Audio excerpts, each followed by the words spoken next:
If your YouTube application has started to play randomly in the background, even if you lock your iPhone after iOS 18 update, then let us see how to fix the issue.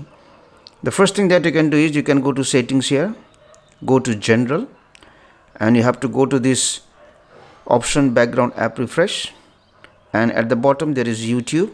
Disable background app refresh for this YouTube app. The other thing that you can do is you can go to App Store, then go to search, look for YouTube,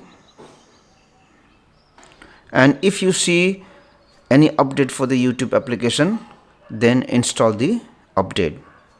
Similarly, what you do is go to settings here, go to general, software update, and then check if there is any update for iOS application or not.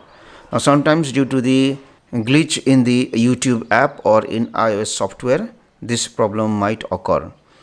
So any update available, you have to update your iPhone. Thank you for watching this video.